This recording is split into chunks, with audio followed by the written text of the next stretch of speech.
Okay, here we are again.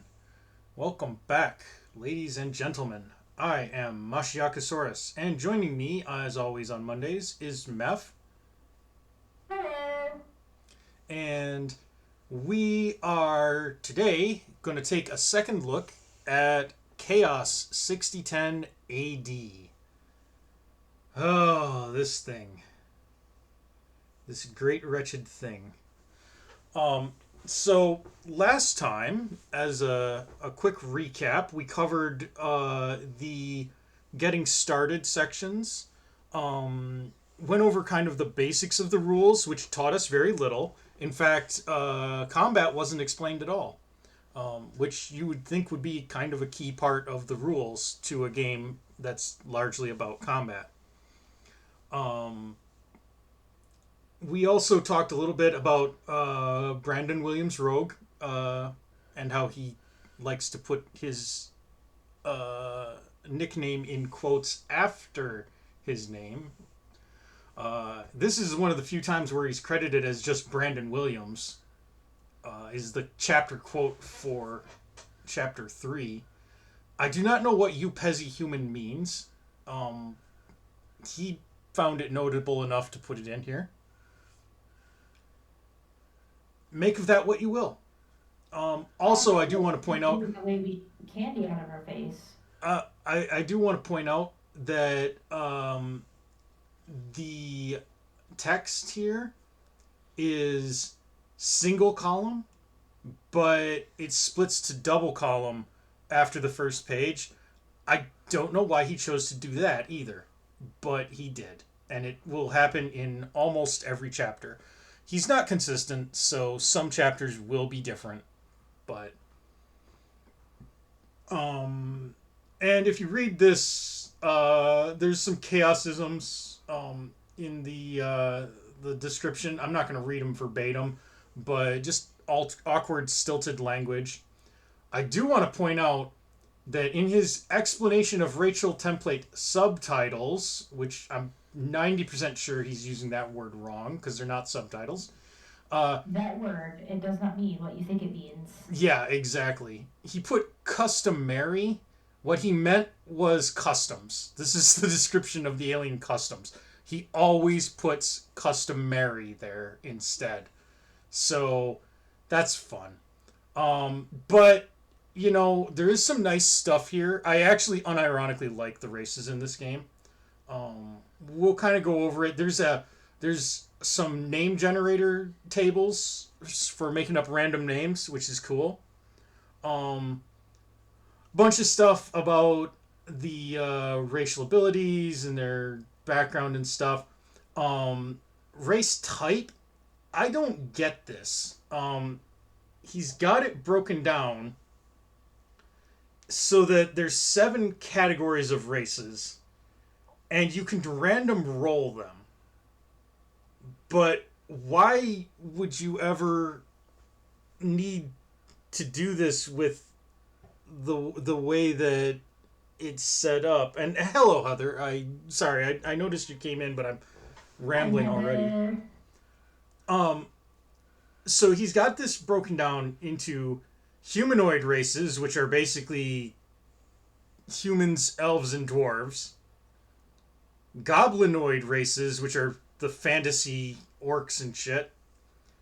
Sectoid races, which I'm assuming he meant insectoid, because they're all bugs. Mutoid, which, I mean, one of them is a mutant, but the other two are just weird. So I don't know what that's. I mean, presumably it's a play on mutant, but I don't know in what way. Beastian, which are just animal people. Evoltian, the only guess I have for Evoltian is that it has something to do with evolution. These are the more sci-fi races, and all of them are pretty cool, honestly. But I have no idea beyond that what Evoltian could possibly mean. And reptilian, which are obviously reptiles. So it occurs to me like that he like it looks like he really wanted to do like some of them were all oids and the other ones were all Ians. Yep. And but instead of coming up with 8 categories, he went with 7 for some reason and did weird stuff. Mm-hmm. Okie dokie. Honestly, there's too many races in this game. Like, in RPGs, you get, and this happens in other instances as well, but it's prominent in RPGs. You can get something that's known as choice paralysis, where you are given too many options to choose from, and it leads to indecision, where you freeze up because it's hard to analyze a bunch of these. Like, you'll notice that in most editions of D&D, for example, using that just because it's the most popular RPG basically of all time, um, you notice that like in D&D there's rarely more than about 5 or 6 races to pick from. That's probably the most that you can handle at once in one setting to prevent choice paralysis. Now they expand on that in other books, but there are no other books for chaos. It's just this and well, I say there are no other books. There are other books, but it's like one official adventure path and a bunch of there. I hesitate to even call them books. They're literally just a collection of contracts for missions that the players can Well, do. counterpoint, I think that the large number of races is pretty cool. Because what ends up happening in like games like Dungeons and Dragons is there's always somebody that's like, well, I want to play a centaur, or I want to play this like made up race. There's that you reach a point where not everybody wants to be a human, a dwarf, or an elf. I, that's fair, and And D&D provides that. The problem is that a lot of these extra races come from like additional side manuals rather than them all being like gathered together in one book. yeah. Um, and in the case of chaos, that's not the case. It's just um, hold on one second. I'm boosting your audio a tad, just in case people. Okay. Um, so uh, But I hear you with the choice paralysis. I'm so prone to that, it's unbelievable. yeah, I really do not know why he laid this out on a D6 D7 table. Um, Presumably you'd roll a D8 and re-roll eights, but like I don't know why he did this because there's no random selection of class. So and honestly, like if you're gonna do this, you could just have one dice roll to determine everything instead of having the 2 dice combined determines it. Anyway, let's just get into it. So some nice things I want to say right off the bat. He gives the name of the race, but then he also gives you a pronunciation guide. That's cool. I unironically like that. Nice. Likewise, here is a name generator. You get a prefix and then a male suffix or a female suffix. So, like in not fitty or whatever. That's neat. It may generate some garbage names at times, but it gives you a pretty good idea of like what their race's naming convention should sound like to be culturally consistent. Um, and every race has a hand drawn portrait, and these are honestly pretty cool. Um, as you can see, Beza are four-eyed, long-snouted little guys, and they're pretty cool, honestly. Their abilities give them bonuses to random stuff. In gambling, they always get to roll an extra d4 and add it to whatever they roll. And then they can also get a +1 by spending a cool point. We'll talk about cool points eventually when the game does. Um, One thing I do want to point out is that it doesn't say if this lucky is you can spend one cool point for a +1, or if it's you can spend cool points for a +1 on a 1-to-1 basis on each roll. Like, are you allowed to activate it multiple times on a single roll? It doesn't say. I'm not sure how I would interpret it. Honestly, I'd probably let you spend extra on a single roll because it makes it more useful. But you could go either way on that. Um, they get high dexterity, perception, charisma, but low strength, so they're kind of the party face. Um, and they're pretty cool. Their backstory, and we're gonna have to start talking about how evil the human empire is, even though it's like the main characters of the thing. And I Well, thought you I was in. gotta be edgy and stuff. I'm sorry. Say that again. Well, you gotta be real edgy and stuff. And yeah, I just noticed that you're getting those Discord notifications. Yeah, my Discord's in streamer mode, so I don't know why that's happening, but like whatever. Um, anyway, um, so their backstory is that the human Armethian Empire, which is supposed to be the good guys, remember, but they're totally evil in all of the backstories. Um, the human empire just kind of came in. They were a pre-warp civilization or pre-FTL travel civilization, and the humans just came in and said, "You know what? We're gonna take you over now." And the Beza were just like, "Cool, like, you know, shops over there." Yeah, naturally. Yeah, they didn't care.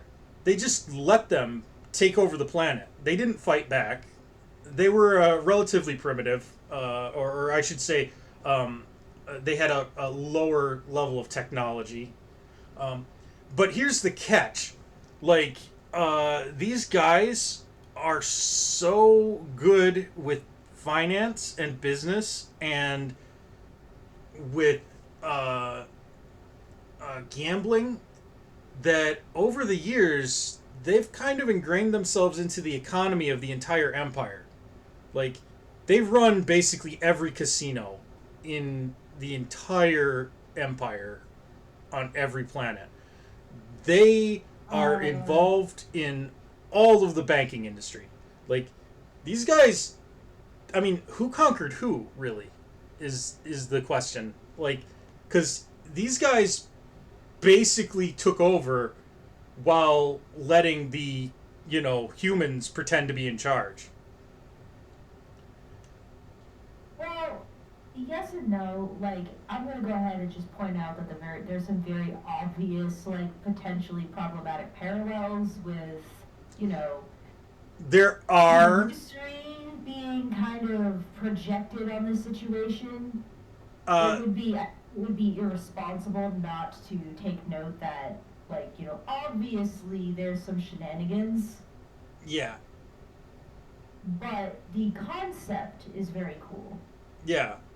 I think they're kind of like if Ferengi were generally like more kind-hearted, and they are actually big on family values and tight social networks and stuff. So they're not like just black and white, greedy, backstabbing, slimy, horrible people. Like, um, I love these guys. I have unironically stolen them for use in other games. They're really cool. And this is the kind of like strength that this races section has. It's just full of really interesting concepts that like defy your expectations.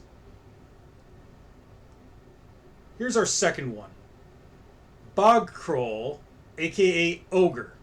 Uh, and this is our introduction to. I like his little human head that he's got there.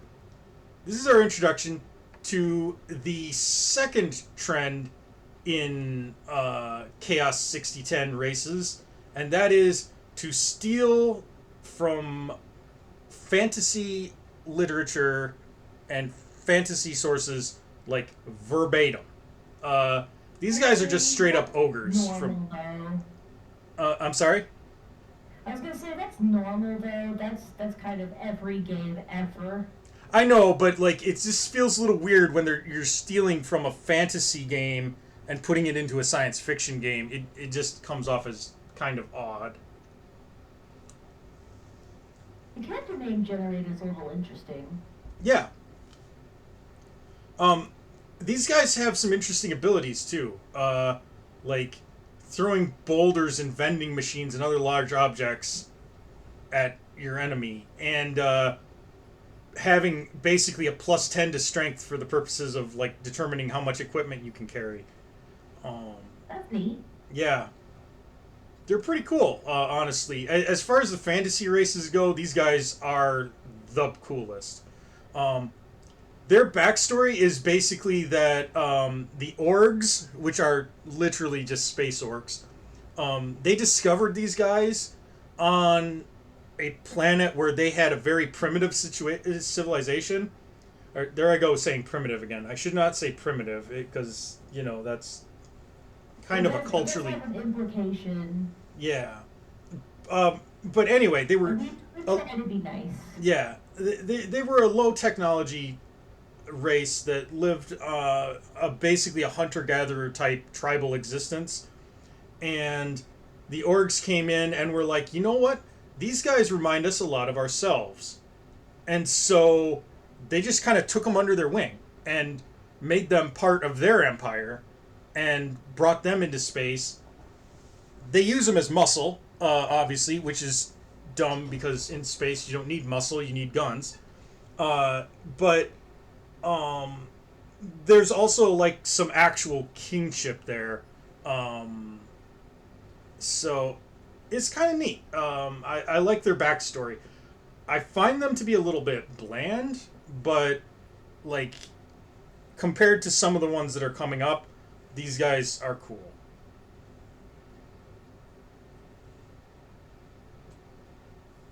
And here we have the Jackian, which are, as you can see, grays, but they look like they're smelling a fart all the time.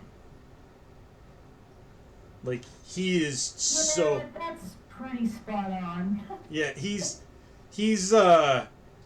judging you. He looks really, really upset that you exist. Yeah. So, these guys... You might PFP to that. Yeah. These guys can telepathically communicate with their own race and with allies that they're familiar with. Females, and only females, get the ability to read emotions because they're literally Diana Troy. Yeah, who kind of sucked. Yeah. It's not her fault. It's not her fault that she sucked. She was supposed to be amazing. But no. Yeah. That's not how that happened. They get a +1 dexterity and a +1 intelligence, but a -1 body and -1 strength. The body hit is particularly nasty. The main problem that I have with these guys as like a player character is that they don't bring anything interesting to the table. Like, yeah, they're grays and they're kind of cool looking, but like their attribute adjustments are so minor that they barely matter. And I'm sorry. I was gonna say, while you're talking, could you scroll back up to the name generator, because that is just wild. Yeah, they've got quite a few weird.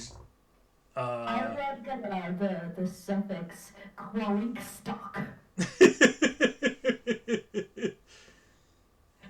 Qualink stock. Yeah, that's How about the prefix Hinati? cannot the be called a suffix stock. Rajaxatho. Like Yes, our good buddy Rojuxatho. yeah, But and that's just the suffix. That's only the last half of the name. like, and also like they have like here's a prefix that ends with an A, and a suffix that also begins with an A, so that would be Becheachu. Like Yes, the lesser known brother of Pikachu. yes. I really like the Yicklotl prefix. I think if I was going with this character, I would be like obligated to go with Yicklotl Qualicstock. And I would demand that everybody call me by my full name. You wouldn't prefer to have Yokachuno Qualenstock? I could do Yokachuno Pixadoo, because that's an option. And I also like the little just show, just Zoe right there, the XO. Yeah. These names are freaking wild. I love it. It's And so great. here they have long names that are difficult to pronounce, such as Gazanhidash. I'm gonna go ahead and legally change my name to Gazanhidash. Oh, I really enjoy what even is that? Vaxathianello? Vaxathianello, yeah. Ah, yes. Our good friend Vaxathianello. And Zetatatu.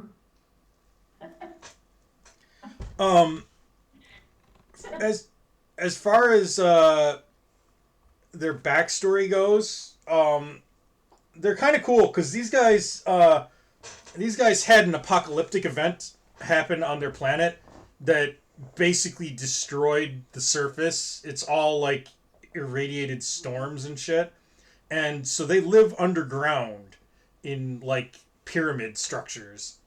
Um, like it says right here that they're throughout the inner and outer core of their planet. So that's a hell of a construction, and Yeah. that's why they dress in these like ridiculous robes, is because their planet is barely habitable at this point, and a lot of them have left their planet. And Are you saying that their piccolo robes are the ridiculous part? no, actually, the Piccolo robes make sense in universe. I was gonna say, like, that is not ridiculous. That's like the only really cool thing here. Or not the only, but it's one of the few things here that they got going for them is those robes. Yeah.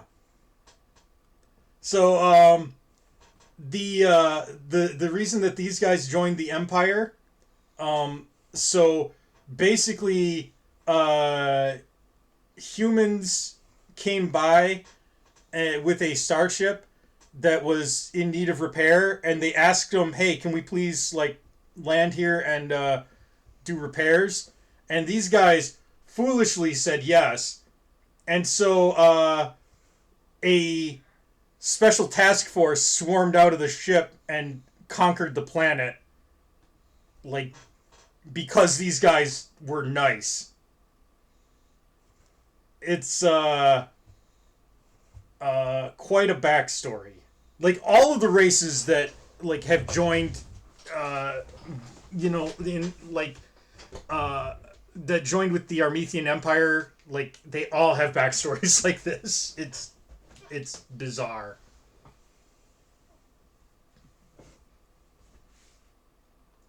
So they all have a backstory about how they were all conquered for one reason or another. Cool. Yep. Conquered, and usually because humans were being dicks. And I want to stress again, like, the Armethian Empire is the de facto government of this game, this setting. Like, it's not like the players are meant to be like rebels who are trying to overthrow the government or anything like that. No, these guys are actually supposed to just be straight up good guys, but they horribly conquered and slaughtered every alien species that they met. And Humans? it's a weird tonal thing that I don't understand what he's going for. I think that it's inspired by Warhammer with the Imperium of Man, uh, but That would make a lot of sense. Are you saying that humans conquered everyone that they met? yes, Weird. I know. And Usually, also, I want to point out that, like, apparently in this game, we canonically conquered every race, but didn't, like, subjugate them. We just kind of just conquered them. yep, We were like, yeah, we win, you lose, and then just went with that. yep. Now we're gonna make you citizens of our empire, like kind of a Roman deal, except like In fairness, that would probably be the most sustainable thing, but almost impossible to do anything about in, space. yeah, I don't know how that would have worked with like completely different planets and stuff. I don't know. Somebody smarter than me should explain that. yeah. It's bizarre, but I mean, then again, this game also thinks that one starship with like one squad of troops is enough to conquer an entire planet. So who the fuck knows? Okay, the Dumathoin. This guy, he knows that he's better than you. He's just that's a badass right there. Uh, Dumathoin are our first reptiles, and they have. I mean, Oh, he is better than us. Look at him. he is. Like actually, he literally is better than a human. I strongly recommend that you consider if you play this game, consider making a Dumathoin character. Plus 10 levels to concealment by spending 10 seconds to blend with surroundings. 10 levels on that level step chart is insane.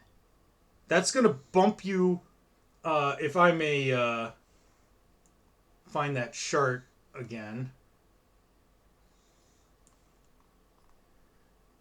That would bump you, if you had a D4 in it, that would bump you to D12 plus D10 in it. And Dang. that's the lowest possible way, or the lowest possible level you could have it at. It's probably going to be more than that. And your opponents are going to be like around this level at best to find you. Like, that is absolutely insane.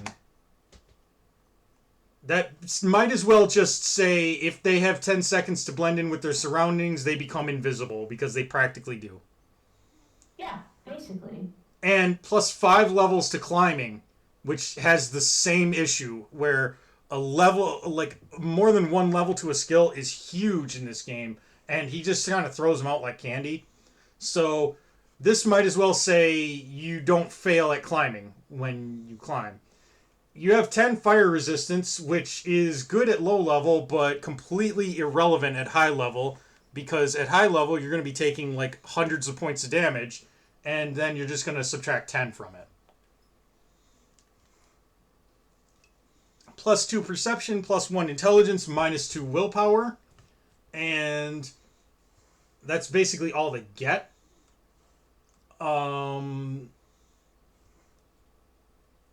Oh, and with their goofy name generator here, you can add ek in between the first and last names. These aren't names; these are these aren't first and last names. This is a prefix and suffix. When they've chosen a mate, so like instead of Hagaada, you could be Haga Ekada if you had a wife. Sure. Cool. Um, yeah, they're interesting though. It is an interesting, like, random flavor text for a ridiculously OP, race. Yeah, They're not even the most OP race in this game. Like, not even close. Uh, they come from a desert planet. They joined the Empire by conquest. The Empire fought them for 6 months in space, and eventually the humans destroyed their entire fleet and devastated their home planet. Those damn humans. These guys actually dislike humans and Okay. elves strongly because of it. Because the elves are like basically bestie bros for life with the humans in this setting. So It's so weird. yeah, so these guys just they absolutely hate humans and they hate elves. Um, do not want to deal with them, and in fact, they are planning at some nebulous point in the future to rebel and overthrow the human empire. Again, the human empire is the good guys, so these guys are supposed to be somewhat sinister, I guess, but I don't know. Also, the more I look at this arm, the more messed up it seems to me. But he's cool. Yeah. He's cool though. I like his That's belt. PPR. He gets a pass because these guys are awesome. I'm. By the way, when the inevitable race war comes, I just want to say for the record that I'm on Team Doomathoin. Like, you guys fuck them up. That's pretty fair. That's a good team to be on. Yep. So here we go with the Eldrin. This lady has the largest feet relative to her body that I've ever seen. I love, though, the punk elf look. That is badass, and I think more elves need to be punk elves. That does look really cool. I want to be a punk elf. Why would you be anything else? Yeah, seriously. If you So, had the option to be a punk elf, I would choose that over invisibility. Why would I want to be invisible when I look so awesome? yeah. These guys, their race is Eldrin, but, like, everybody calls them elves because they're elves. And they have exactly the same abilities that you expect from D&D. They have low light vision, which is never defined anywhere in the book. Presumably, it just means that you can see in the dark. And then they have an ability called Forest Walk, which gives them +5 levels to stealth and concealment, but only in woodland terrain. Half Eldrin, because of course they can interbreed with humans. Of course. Like, why would you have punk elves if you couldn't, have sex with them?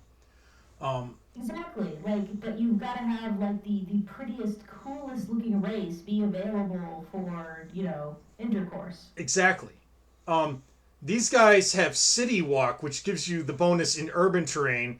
Given the nature of this game, that's far and away the best of these.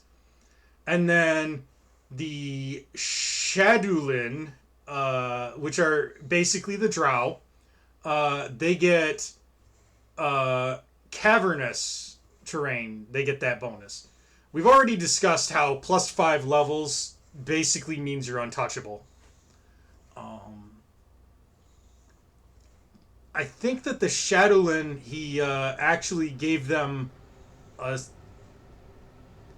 Yeah, they're like reverse drow because they have pale skin and dark hair and purple eyes, which Meph would really like. Purple is my favorite. Um, so these guys are one of the few ones that weren't conquered by the humans. They used magic to travel to Earth back when Earth was still recovering from the asteroid strike that, drove everyone underground to live in vaults because Fallout was a thing. I mean, Fallout the game was a thing and the author played it. not that like radioactive fallout was a thing.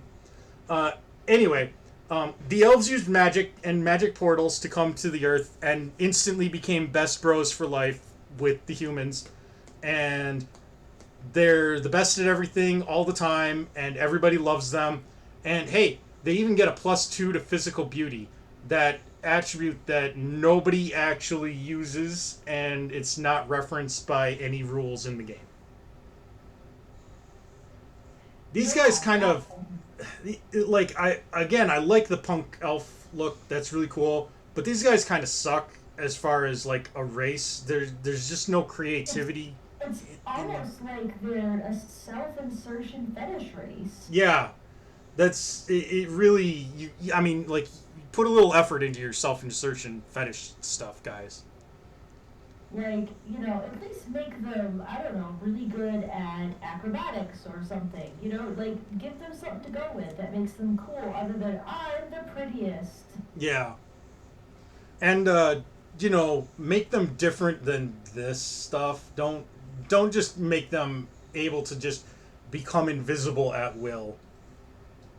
They Uh, invisible at will?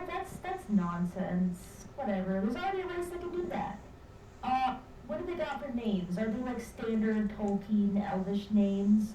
I Or, mean, because I'm super invested in the names now. kind of more along the lines of like, it looks like a lot of Celtic inspired stuff I mixed gotcha. in, like somebody combined Celtic and Tolkien esque elf names, and then didn't really understand the principles behind either of them, and then just. I like the neon ending there. Oh my God, there is a neon. I just want to be a fancy space elf named Neon Neon. That's all I want out of life. Oh my God, Dane neon. Okay. Bane and Neon. Okay, okay, I don't want to get too caught up in the names of the Snooty, Duran, and I am the prettiest. human. He gave us a pronunciation guide for human for consistency's sake. That's cool, but we all know what the humans are. Here's the race portrait. I eh, I mean it's okay. It's I decent mean, art. that sure is a person. Yeah. Um, Humans suck. By the way, they have no bonuses. They get one free skill slot, which is cool. That basically means a free level in any skill you want. But other than that, they've got very little. They got a Spirit of 12. We'll explain Spirit when we get to the cybernetics section, but it's useless, as you will understand when we get to the cybernetics section. Um, I'm confused as to how this was supposed to be the race that took over the universe. I have no idea. Like it doesn't make sense in setting. Like you would think that the Eldrin would have been the driving force behind it, since they had powerful magic and the humans had jack shit. Remember Because that the humans. apparently, in the description, it says they can support a higher than usual amount of like cybernetics, but if I remember correctly, the cybernetics are broken and weird. They are. And yes, that's what that Spirit of 12 is. It gives them more room to play around with cybernetics, but you'll never want to because the cybernetics suck, and none of the classes have extensive cybernetics options from the game start, and cybernetics are expensive as shit. So you'll never actually want to use them or be able to use them. But yeah, these guys they basically became the Imperium of Man and took over the universe despite having absolutely nothing, literally nothing going for them. Also, they have a name generator that makes gibberish names for humans, and I find that really funny. Oh Like, my god, that's you know, amazing. you could have names like, Luke Jeff, or John or something, which have been historically present in like like that's said like extremely like Western centric, but like I would have accepted, Jeff or like Wu Tang Clan or Naomi. Nope. Gotta be Dardax and Sujaya. And actually, Sujaya sounds kick ass. That's my new character name, so don't steal it. That's my new real name. You can't have it. Oh my god. Toth. Yes, the well-known prefix Toth. How about The Nathuk? suffix May. Toth May. Do Toth May. Oh. Anyway, so yeah, humans are boring. You should not be them. They suck. They are an unspecialized race in a game that rewards hyper specialization. Um, I like Heather's suggestion of LLA. can you fit a few more L's and E's in there? LLA. Okay, here's one that I like. The Iskritch. This is them. This is an Iskritch. And he's apparently taken a little bit of a dumpy. These guys Is that are. what that is, or is it just sort of just a dingly dangle? I don't know what that is intended to be. It's unfortunate, is what it is. Also, it looks like he's wearing pants, but his tail is coming out of the pants, and I don't know how that works. Like, it doesn't look like there's a. It doesn't look like there's a cuff or anything there. It just looks like the tail is just part of the pants.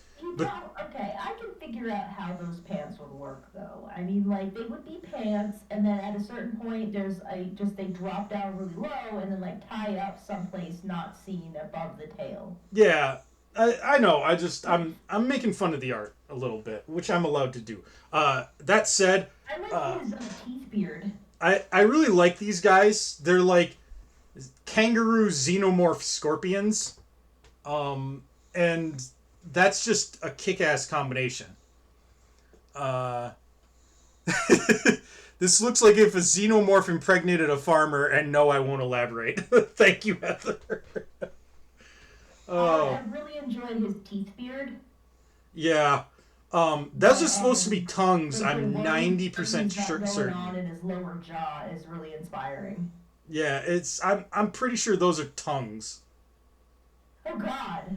I Well, I'm basing that off of the way the like insect skulls are drawn later in the book. I But guess somebody's into that.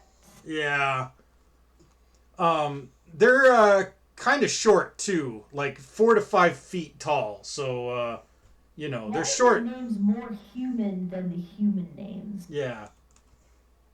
You see those? Yeah. Boek. I'm not kidding. I um like the prefix GN coupled with EE, me.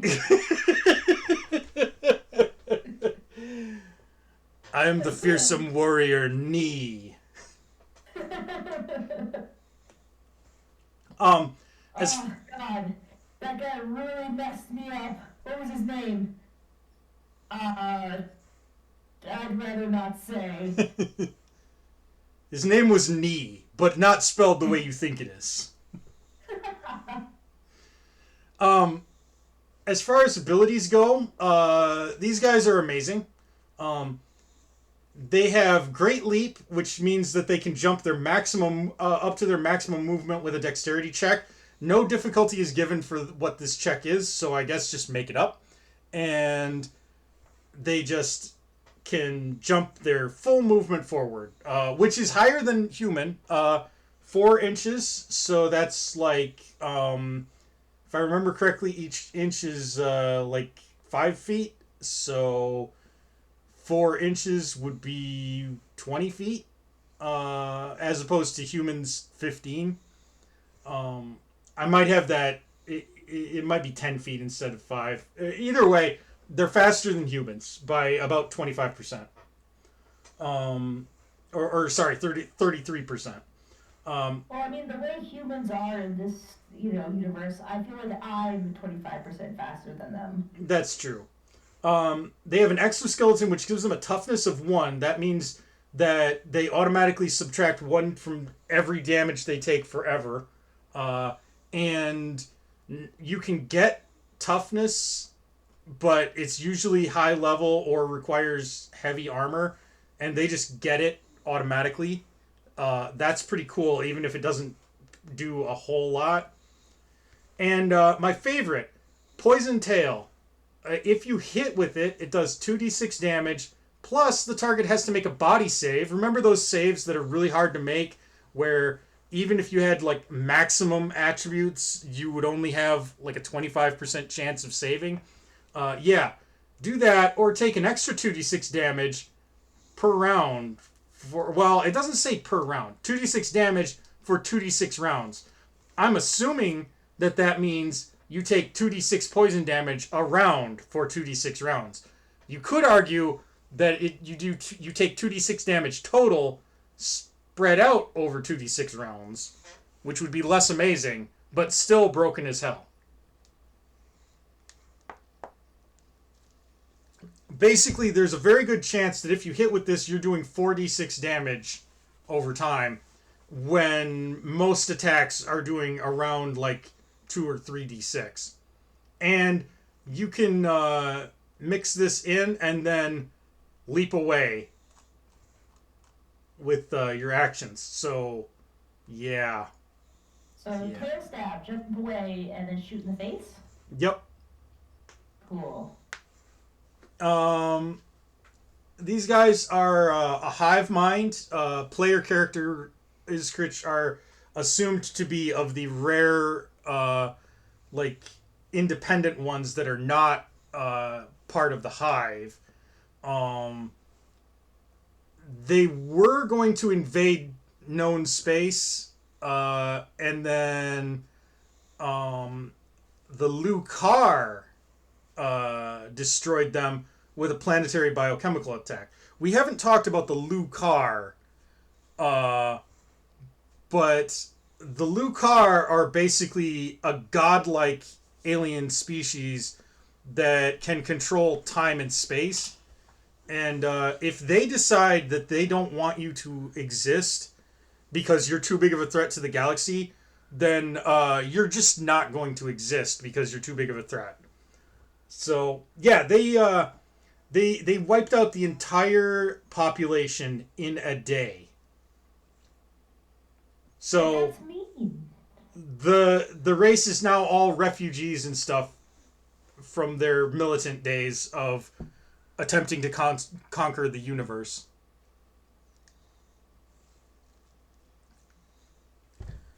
It's Wow, I like how the humans were totally like, hey, you're hyper violent and really messed up looking. You can be our friends. yep. And by friends, we mean that they were immediately put to work constructing atmosphere generators. So, you Cool. know, we'll take you in as slave labor. So somehow we're going to enslave the scorpion people. Yep. Cool. I don't know how that sort of worked out for some reason. I mean, if we I'm have just trying to scorpion think people on our where side, though, I'm kind of beginning to understand how we conquered all these other alien species. Like, we already had a bunch of slave races behind us. I guess super weird. Yeah. I mean, like, in fairness, if you showed up on a human planet and there were a bunch of those guys that were just, like, doing, like, brute labor, that would probably be really intimidating. I mean, yeah. You'd Uh, probably assume that, like, humans suddenly, like, turn themselves into exploding bombs or something. yeah. Kuthalin. These guys look like the Foot Clan from the old Teenage Mutant Ninja Turtles cartoon show. Um, Again, I'm pretty sure these slits are intended to be mouths. You see the same thing on the Iskritch with these, I called them tongues sticking out. Um, And you get the same design here. I think those are supposed to be mouths. That's not how insect mouths work, but I are you sure that? Oh God, I'm not even gonna ask if you're sure because there's so many possibilities there is going a on drawing. there. There is a drawing later in this book that does heavily imply that those are tongues and these slits are mouths. But we haven't gotten to it yet. So I don't like the way you stated that. I I'm uncomfortable with the energy we've created in the studio today. mean, that's fair. I'm uncomfortable with the energy that I've created. Also, thank you for calling it a studio and not just like, a dumpster behind the Arby's. Well, we gotta zhuzh it up a little for the fan. That's true. This guy even has a ninja sword. I freaking love it. He is basically Shredder Yeah, pretty much. without the cool claws.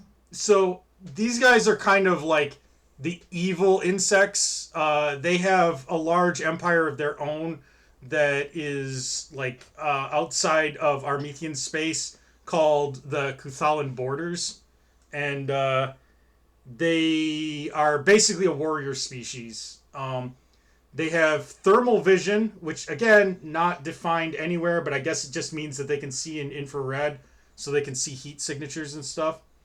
Um, Soak 10 damage from frost or ice based attacks. Exactly what soak 10 damage means is never defined, but I'm assuming that it just means you subtract 10 from any ice based damage.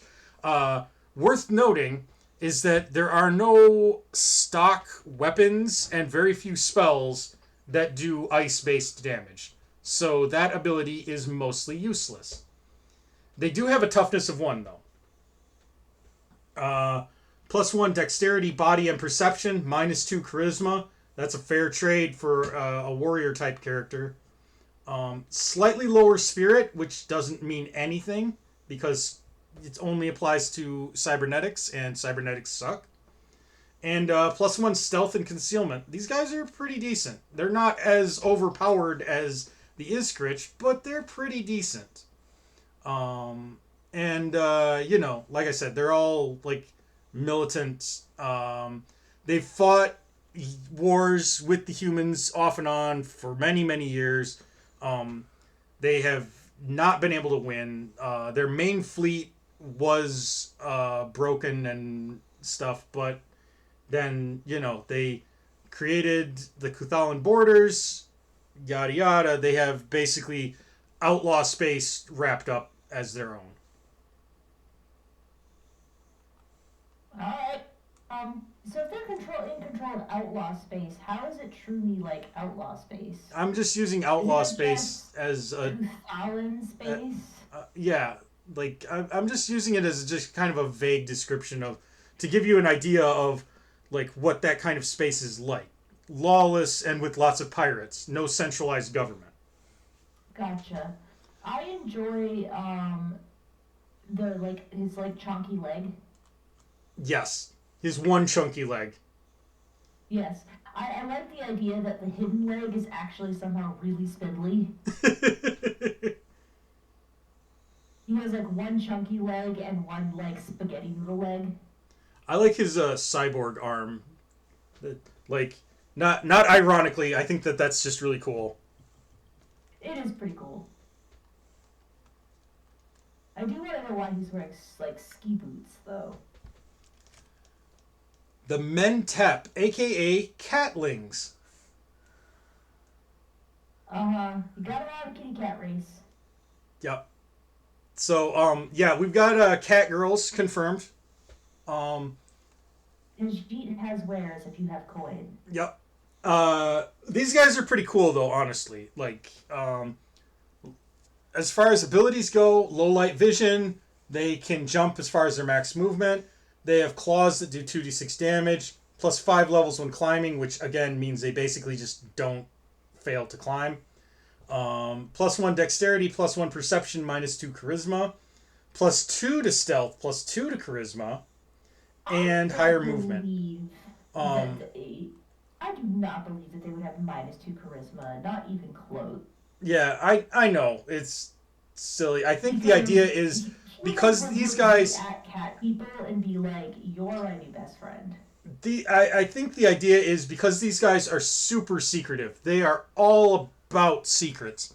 Um, they usually don't even tell people their real names. They have like secret names for themselves, and their language is just hand signs. So they can speak in their language while audibly speaking in a different language. Interesting. These I like guys' that. homeworld is the base of operations for the Arcanum Syndicate, which is in universe basically the CIA. It's the spy agency of the Empire. So, All the cat girls are spies. yep. Um, I do like the implication that he couldn't draw a cat face. yeah, yeah. He had to cover it up with a mask. Um, But I do like that. I feel like that's one of the clear looking drawings because of the action being shown. Like um, a lot of his drawings just has them like just sort of standing there, but this one like it looks like he captured like motion, which is yeah, cool. yeah. It definitely it's really a dynamic pose, and I like it. Um, the uh, the backstory on these guys, um, it's interesting. Uh, basically, um, their planet suffered a meteor storm, and like while they were recovering from that, an alien an alien race came down onto the planet. It's not listed who. That's a mystery. Uh, but the aliens came down and just fucked with them. Like they would kidnap them for study. They captured a bunch of them and erased their minds and memories. And only six of their entire species were able to retain memories. Everything else got wiped out by these aliens. It also implies that the ancient Egyptians were inspired by these guys through means that I don't understand. Um,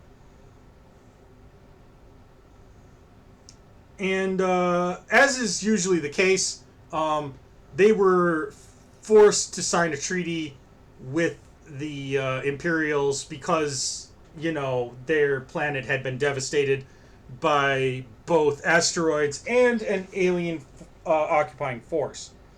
Um, the Mentep do plan on overthrowing the Armethian Empire because they're badass. Um, I'm really fascinated with the idea of a race whose collective memories have been wiped and they don't know their own history. Um, and sadly, that's not really expanded on in this game or in this book. But oh my god, that's such an interesting concept. I just love it. It really is. That's very cool. Yeah, like this is what I think elevates the Mentep from being just a Khajiit knockoff to being actually like a very interesting and fleshed out race on its own. Is they've got such an interesting backstory and interesting details about them and stuff. And I think this is one of the bright spots of the game. Honestly, is like just this race in general. Like you could make an entire game based around just the Mentep, or an entire campaign of this game, and it would be interesting and exciting and fun. And like humans could literally be in the background, like and just barely not even there. Like half these races could not be there. If you focused on just like two or three of them, you could make a really interesting story. Yeah. So yeah, these guys are very cool. I love them. And let's follow that up with one that I don't like at all. The Mongru, aka Dwarfs. By which I mean dwarves. And I do love the proportions on this guy because he does actually look more like Dwarf than an actual dwarf. If you're not familiar with the character, uh, some comedian, I can't remember his name, played him in the 90s. And Dorf was a character where he would stand on his knees and they would put shoes on his knees so that it looked like his legs were just really short. And he did a lot of slapstick, falling over and stuff. And that's what these guys remind me of, is Dorf. Not even going to comment on that, huh, MF? No, not even gonna comment. That's fair. He's a space dwarf. Yeah. And they're really dwarves. Like, straight out of fantasy. Look at this. Thermal vision. I like that he's a punk dwarf. He's not just a dwarf, he's a punk dwarf. Just like the elves are not just elves, they're punk elves. I mean, in fairness, I see punk dwarves so much more than, like, punk elves. Like, dwarves just kind of lend themselves to mohawks and stuff. It just doesn't even strike me as weird. It doesn't. You're like, yeah, future dwarves, of course they would have mohawks and, like, stuff like that going on. Like, obviously. Yeah. Look at this, though. Stones speak. They can communicate telepathically with spirits of stone by touching it for about 30 minutes. 30 minutes? Jesus. And making a willpower check with no difficulty listed. They may use this to find hidden passageways, minerals, water, etc. And a +1 to body saves versus knockouts. And +2 to strength, +1 body, -1 dex, -1 charisma. Slightly more hit points than normal. Slightly slower than normal. Like, Stone Speak is such a stupid ability, though. In this setting, it's either ridiculously underpowered because you'll never be near stone, or it's ridiculously overpowered because you consider metal and or concrete to be a form of stone. Neither of which is specified. Anytime you're on a planet, apparently you can talk to rocks. Yep. That's honestly horrifying when it comes to mining. Like, these are dwarves. They mine. That's what they do. Yep. And they just spend their whole time killing and slaughtering wholesale minerals. And then selling the corpses. That's just what they do. I think it's more like the rocks tell them where to dig. Like, they're not actually talking to, like, rocks themselves. They're talking to, like, spirits of rocks, which I guess is different, maybe? I don't understand the cosmology of this game very well. It's also weird, though. Like, elemental spirits I don't even think are a thing normally. I think that elementals are, like, a type of, like, other spirit or some shit. I don't even remember. Yeah, I don't know. This is weird. Yeah. This is weird. Their backstory, because these guys are a quote-unquote good race, they didn't get conquered. Well, they did, but not by humans. The orgs, which are space orcs, ended up destroying their home planet, and so humans kindly let them move into Mars. So they live on Mars now, and they just mine the shit out of it. And because, again, these are quote-unquote a good race, the humans didn't ask for anything in return. They just let them live there. They didn't try to, like, enslave them or anything. Yes, because they are, part of the core, the history of humanity with elves and things that make sense. Yep. What the heck? That's so ridiculous. Oh yes, we generally just enslave everything except no reason. Yep. We don't deal with we don't really enslave dwarves or elves for just whatever reason. Yep. Wait, can they enter breed with the dwarves? Because that would explain a lot.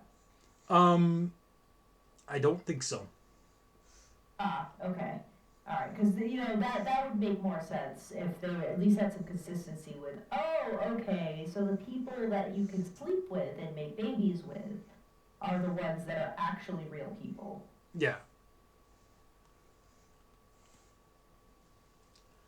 The Mungreal. I love these guys. I love Chainsaw Lips over here. This is just a cool picture. He looks like he belongs in like the Rancor pit in Return to the Jedi, but he's cool. Um, He does. He looks like he should be part of Saruman's army. yeah. I mean, in fairness, he is a goblinoid, so like, yeah, he kind of is part of Saruman's army. He's one of the like stripped from fantasy. Except that these guys are basically like run of the mill goblins, but also they gave them huge teeths. You gotta have a race with giant teeth for no reason. These are the Mashiakasaurus of goblins. And in fact, their bite does D12 damage, which is pretty decent. Um, resist 10 poison damage, +1 to body saves versus poisons and toxins. So they can eat just about anything. It's not going to kill them. Various names here. Rat Tat Tot. Ran out of ideas there, did ya? That's pretty great. It's like when you tell someone to like come up with like 5 words that start with like R or something, and then they just list like the same. Yeah. It's like a little kid's homework. Look at this. Tat and tot are listed as both prefixes and suffixes. So you could have tat tat or tot tot as your name. I choose to be Top Tat. Oh, that's great. Or let's see what we got here. Bojan. I'm questioning 2, 3, and 4 and their proximity under female suffixes though. Bitchy chess. Oh my god. That's that is questionable. In fairness, you wouldn't get all of these together, but yeah, that's Green A. I like the male suffix of just battle. Or does that say batty? Nope, that says battle. Okay, cool. Like, you could just be, battle. You could be wad battle.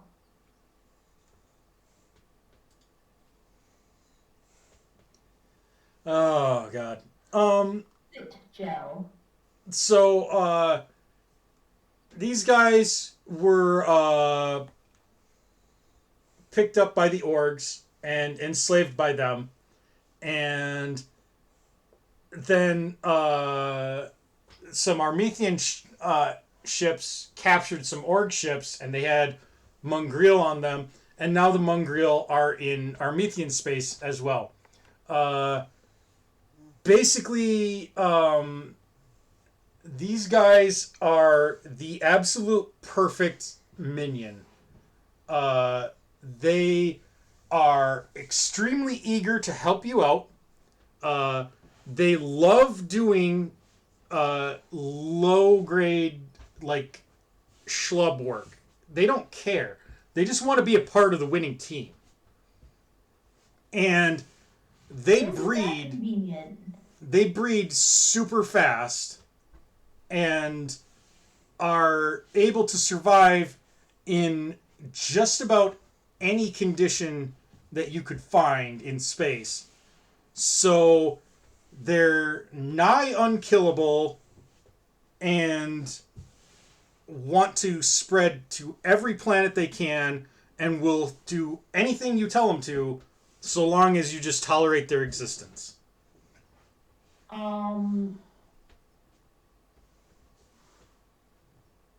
Yes? I feel like I know some people like that. I mean, a little bit, yeah. Yeah. So those are goblins. Yeah, no, they are. Nicer for some reason. Those are just straight up just goblins. Like goblinoid, they're goblins that like want to hang out with you. They're goblins that like simp. Yeah, yeah. No, that's a good description of them. Except that they also like will bite your arm off. I mean, not if you're bigger than them. I mean, I don't You know. gotta get them to contribute to your OnlyFans, and then once they've done that, they'll feel like they're invested. Yeah, I mean that's fair.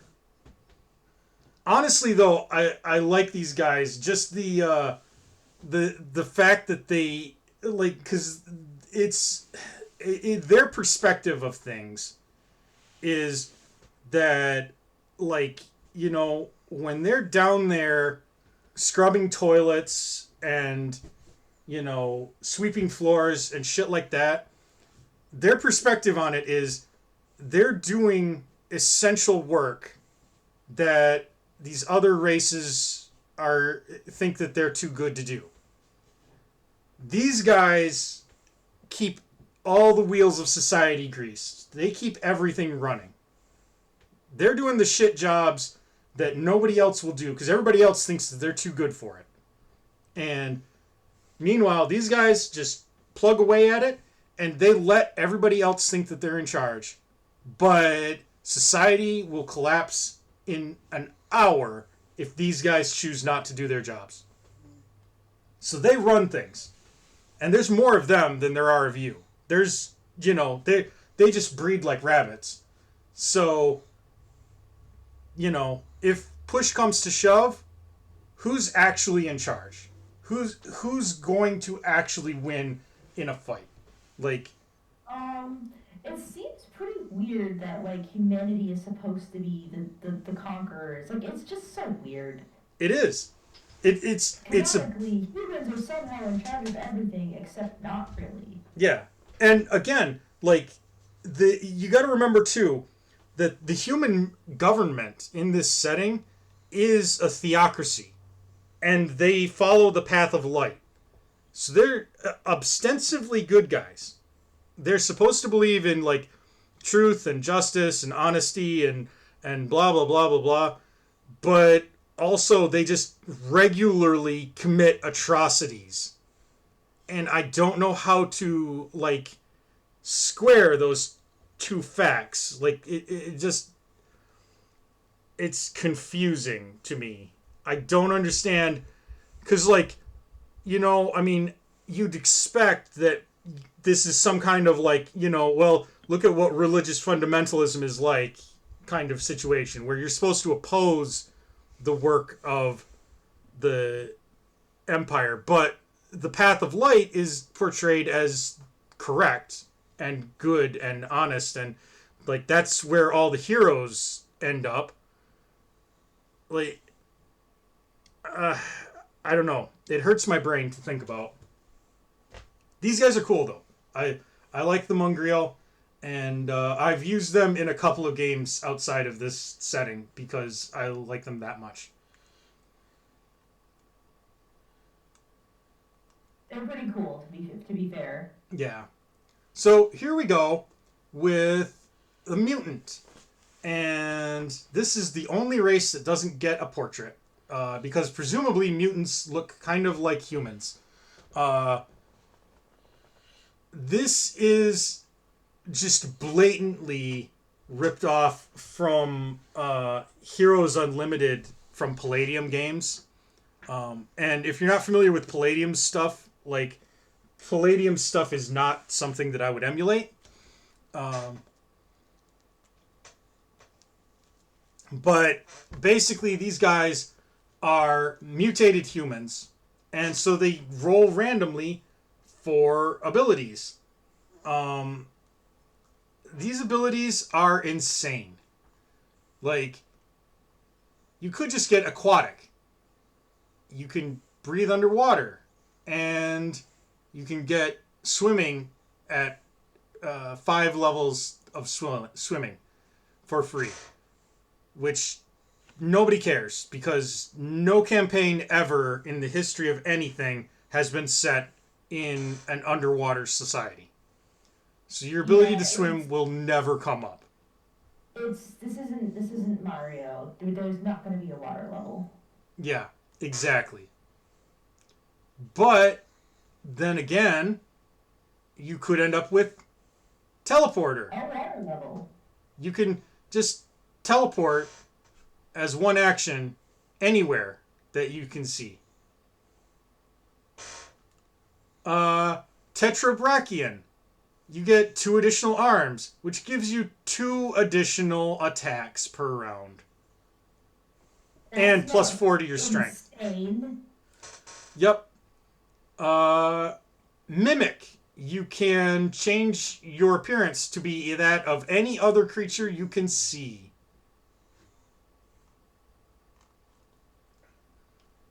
That's cool. Do you get to do that forever, or is it only while they're in front of you? No, forever. I mean, it doesn't specify, but like it would be pretty stupid if you could only do it while they were in front of you.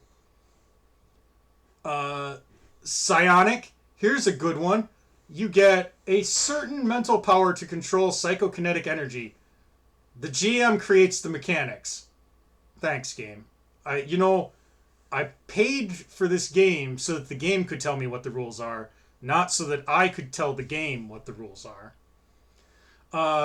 Then the GM rewards you with a new power every 4 levels. So not only does this give you a free ability, which will range wildly in usefulness depending on how nice of a GM you have, but also every 4 levels you get another new ability to add on to that.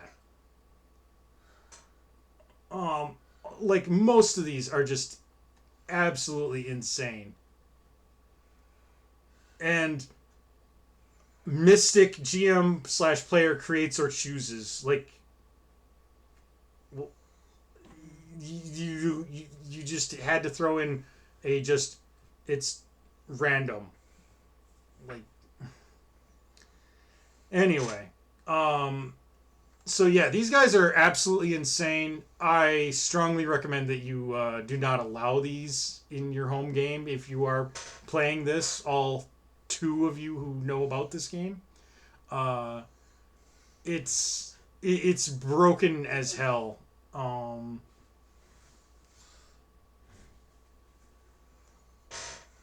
Moving on, the Org, which are space orcs. I like his pickle helm.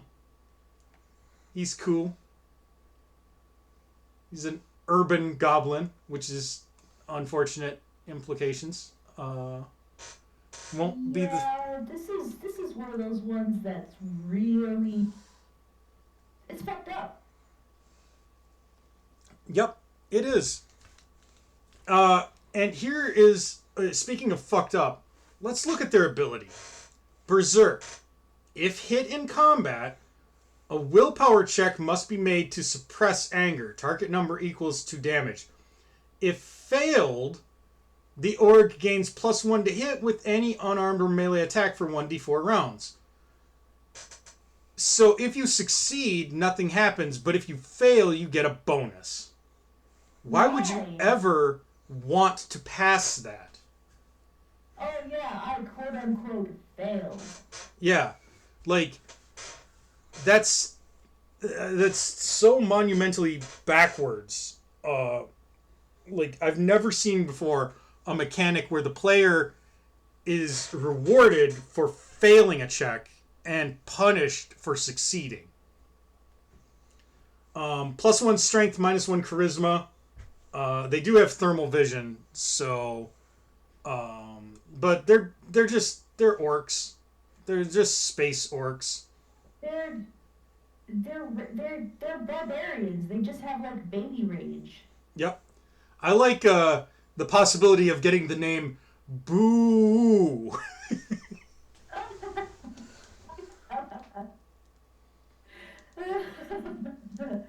Or Boor.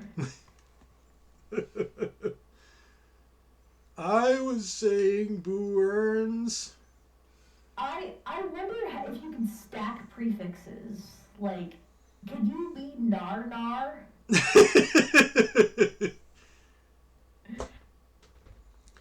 Narnar Madao. It's like a Star Wars name. Narnaru. This is Oh, I, Narnaru. This is probably why they're so angry all the time. yeah, yeah, because their names suck. Magwen. Oh. Backstory on these guys. So there's an alien race in here called the Skog. Some Skog explorers came and found the Org homeworld, and the Orgs, having never seen a space traveler before, murdered the shit out of them and stole their technology. And then they took off joyriding through the universe. And now they are an empire of, like, bog crolls and mongrel and whatever else they can get their grubby hands on. Um, it's they're I mean they're space orcs. It's just as simple as that. There's nothing special or unique about them. They're just space orcs. I mean, we've seen it a million times in all types of fiction. They look kind of cool. I'm not gonna lie, but there's nothing good about them.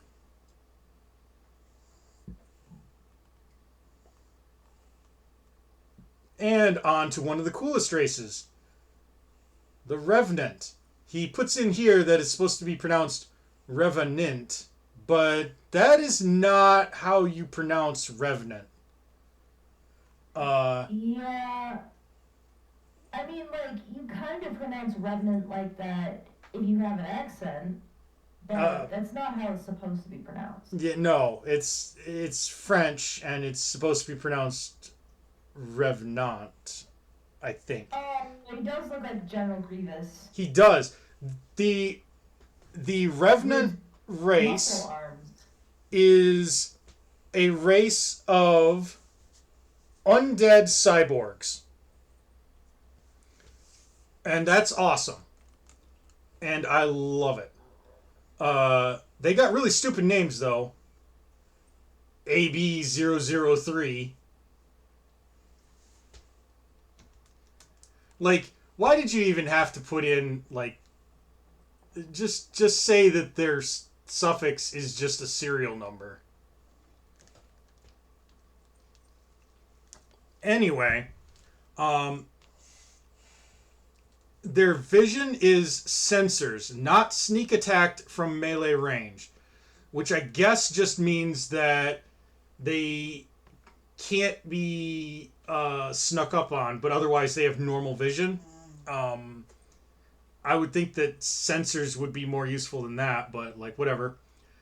Electrical vulnerability times 3 power damage from electricity. That sucks. That means that any damage you take from electric sources is times 3. No pain. Refer to page 80 for the mechanics of this ability. I love being asked to look something up on a different page. No pain. The character does not have to make a body save in order to save them from trauma. This means that they can lose a body part and still fight on like it's no big thing, as long as they still have hit points left to do battle. That's actually kind of cool.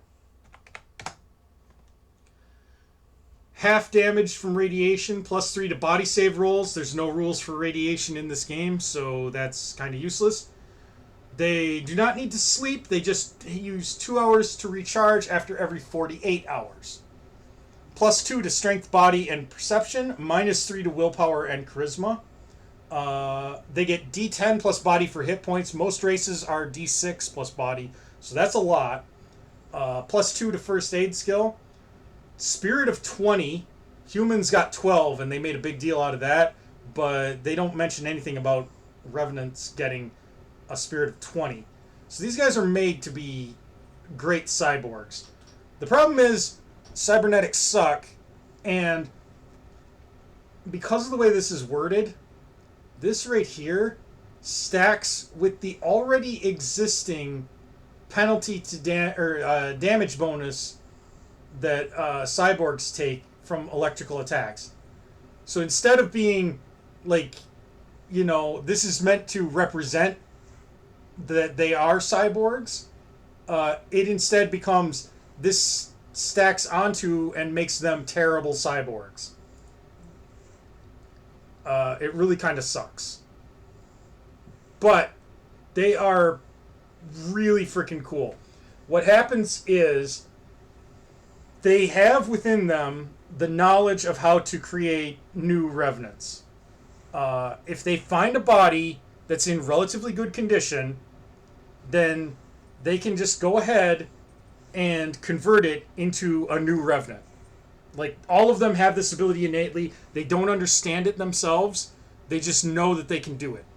The new revenant is like mostly an AI or a new person, so to speak, but they have little flashes of memory of the life that they used to be, and that's just really cool. Um, now, the Empire uses them as grunts. These guys don't really have a place of origin.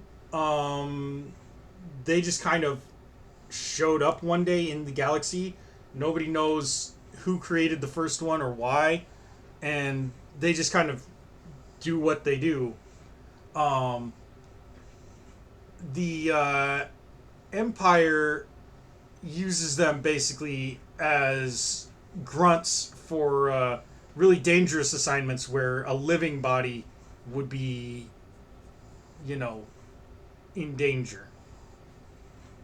Apparently, they were granted freedom in 5960.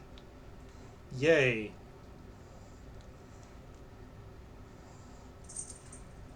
Oh, and Hammond McGregor played a part in that. I don't know who that Whatever is. that means. Yeah.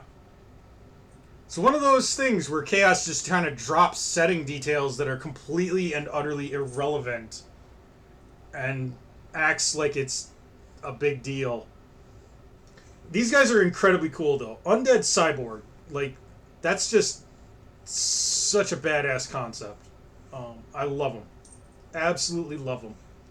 I wish that they worked mechanically better. We'll discuss how this stacks up when we discuss cybernetics, but the short version is it doesn't stack up very well with cybernetics, and makes it so that even mild electrical attacks become life-threatening, even with their extra hit points. But they're really cool, and I like these guys, and I endorse using them in other games and stuff. Just change the abilities around a little bit.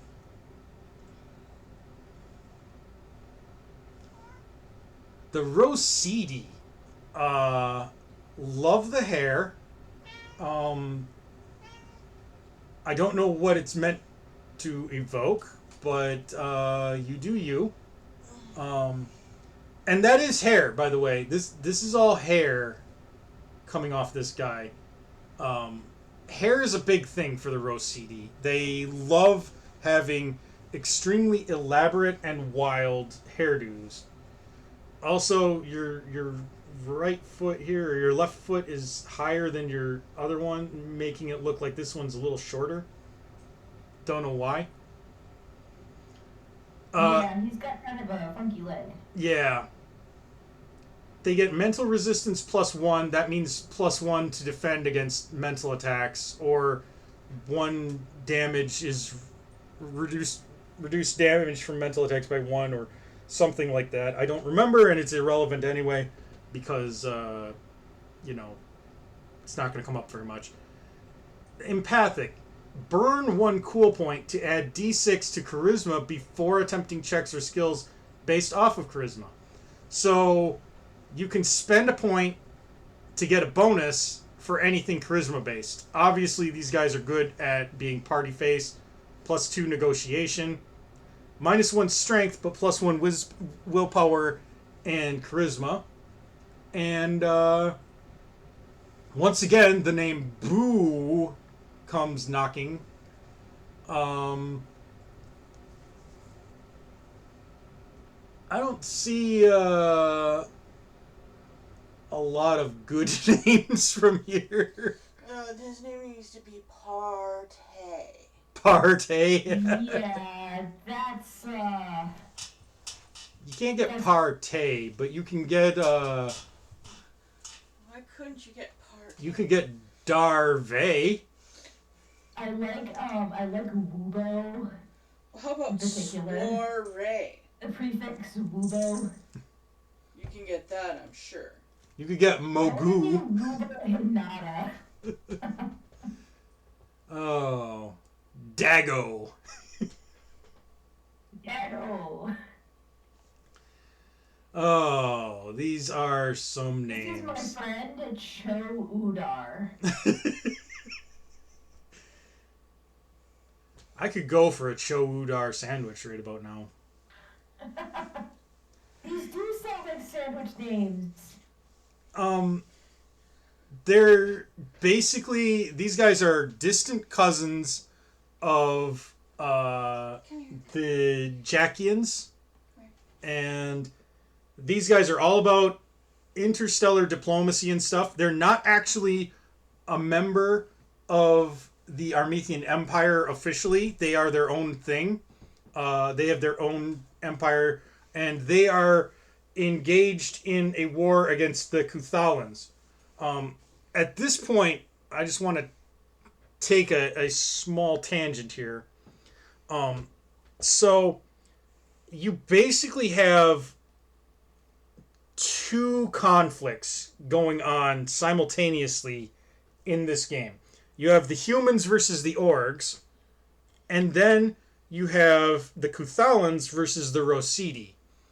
And a lot of these races seem like they would fit better with one or the other. Like, obviously the Bogkrolls are involved in the Org faction, but like the Beza seem to fit more with the Rosidi than they do with the Org conflict.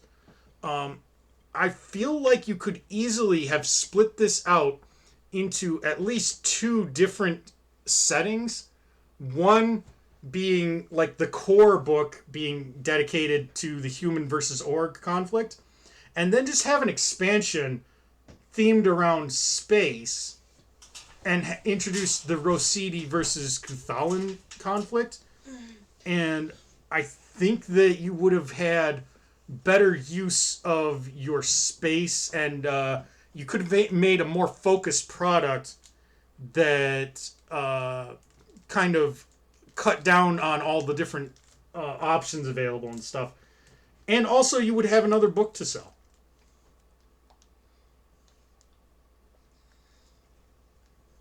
And I feel like having it split out like that would benefit this book by being shorter, for one thing. This is over 300 pages, and punchier, and also you would have the rules for space-related stuff in the space book, and the rules for general stuff in the general book, and you wouldn't have to just have all of the rules for all of this in one book scattered about across hundreds of pages. I think that it would benefit greatly from being a little more segmented like that. Or even if you wanted to keep them in the same book, but just like split them out thematically, I think that would have been a better idea. Yeah, it would have helped a lot with to have some to have lore and stuff kind of split out a little differently. Yeah. Or even to have like an appendix that goes over like the world lore as like in bulk or something. Yeah. Yeah, that would have helped a lot. I wouldn't say that it's bad to have it as some backstory with the races. I think that really helps drive a ton of interest, and it's really cool. But making some kind of like centralized like note of the universe as a whole, other than just like the one page we had of in the past, but somehow in the future, Star Wars style. Yeah.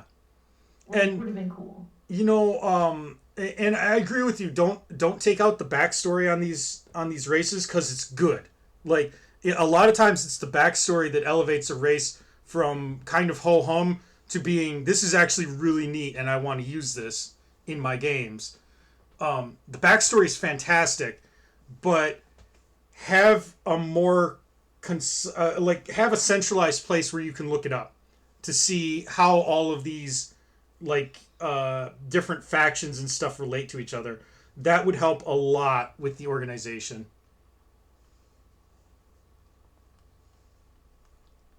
The Sharfeen. I like these guys. They're not very useful in the game, but I mean, they're lizard men, and lizard men are just always cool.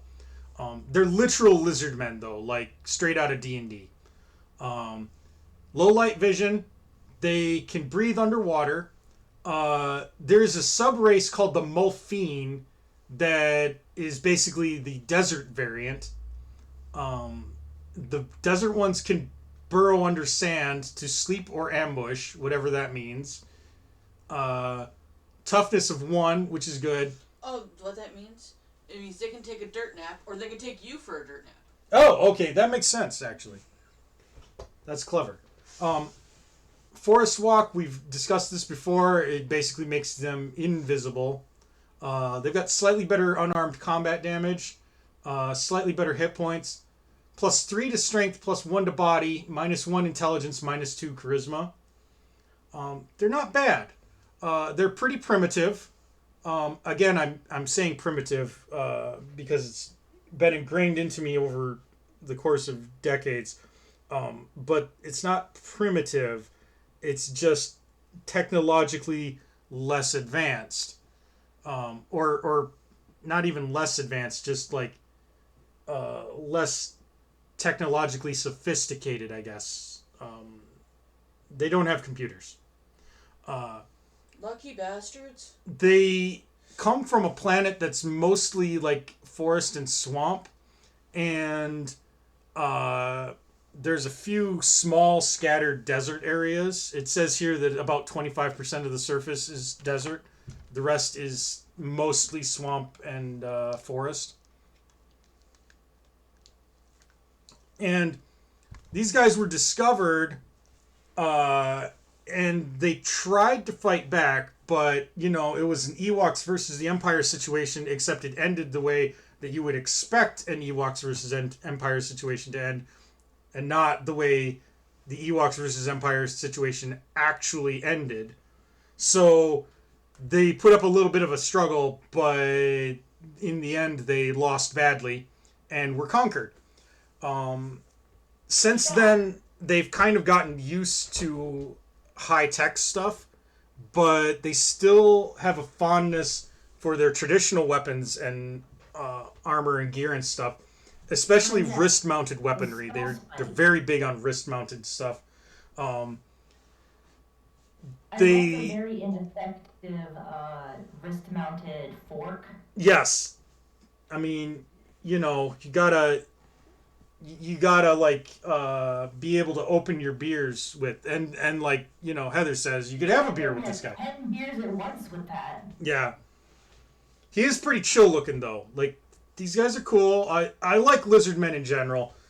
There's nothing obviously bad about these guys, and visually they're kind of cool. And I always like the I come from a low tech society that also has some elements of high tech, so I carry a laser gun and a spear with me. Like, that kind of aesthetic really jives with me. And these guys pretty much embody that. They are traditional hunters, and a lot of their culture is built around the hunt. So, it's just very cool. And I love the portrait of this guy. I love his fur cloak that he's wearing. I love his scythe thing with the animal skull and the feathers. This guy's he's just badass. I love this.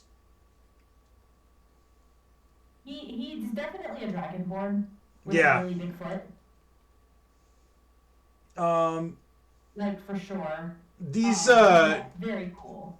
These names are starting to blur together for me, and I think that they were for the creator as well. But I do like. These ones are actually alright though. I do like Deesh Deeth. Uh, yeah, Somehow these ones seem like the coolest mix though. Like, like this is the most normal set that I think we've seen in a while. that's true. Although it Like does also this, include the name Hoo Hoo or Yeah. Ha. I really like Kuhai.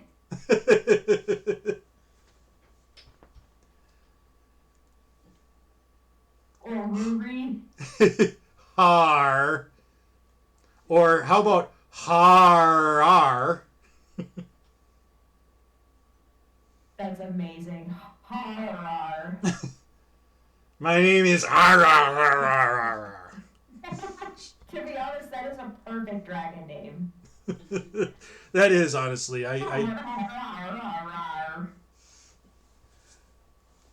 these are cool though. I like these guys. They get a pass. Sharon, is that actually?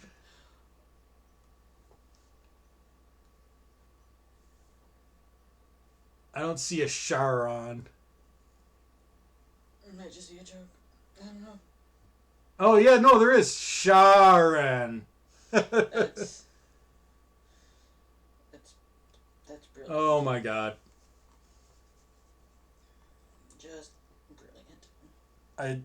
I love the concept of an alien lizard named Sharon.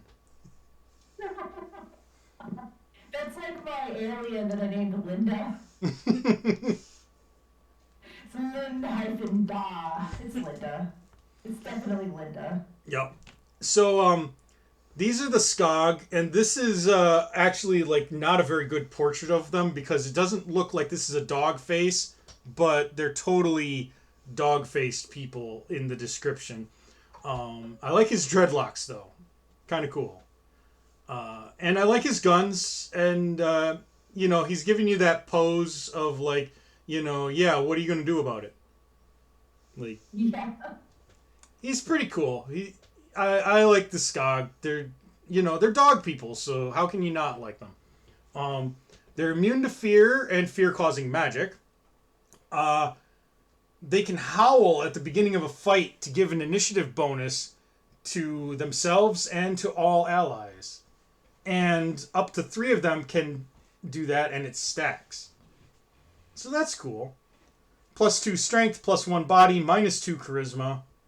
+2 to all piloting skills. So they make fantastic pilots.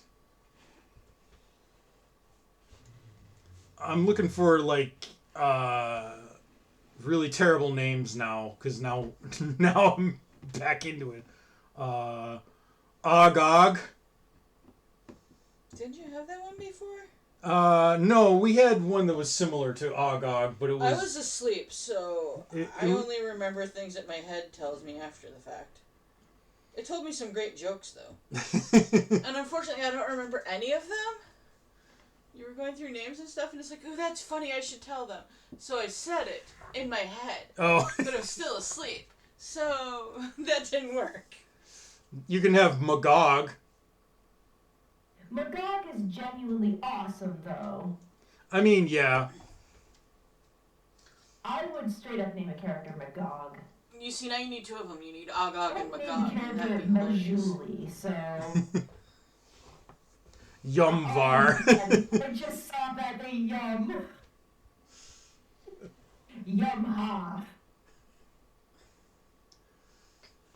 These are now starting to sound like food dishes, and I'm getting hungry. You could have Gakak.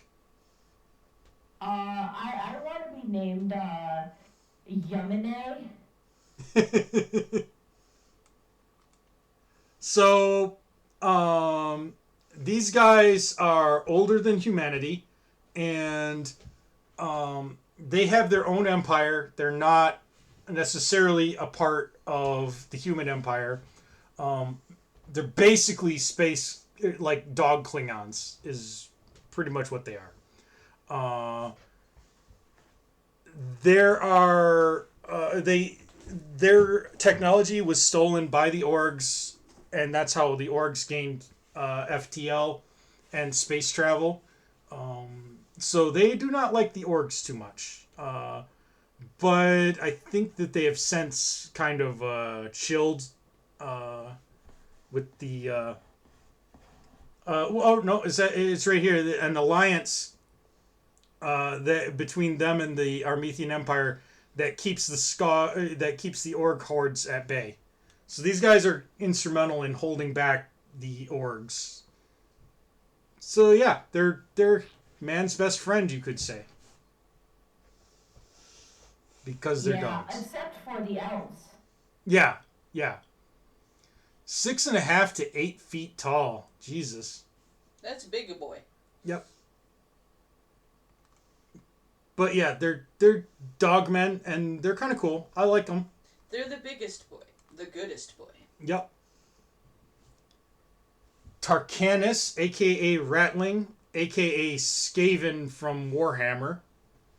I know nothing about the Skaven, but this guy lifted tons of stuff from Warhammer, so I'm assuming that these are just a blatant ripoff of Skaven from Warhammer.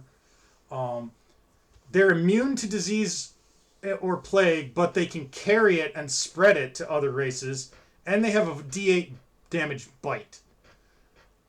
+2 dexterity and perception, -1 strength, -2 charisma.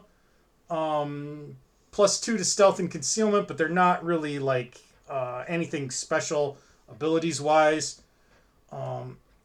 These guys are basically vermin in universe as well. Like, everyone considers them to be a nuisance. They live in like the dirtiest, filthiest, most disgusting hovels they can, and they're always wearing trench coats, trying to sell you watches. Yep. Right. Yeah. That's also fucked up. This is the other one that is really bad. Yeah. I'm not angry. I'm just disappointed. I like the prefix bra. Okay, I actually am kind of angry, but yeah.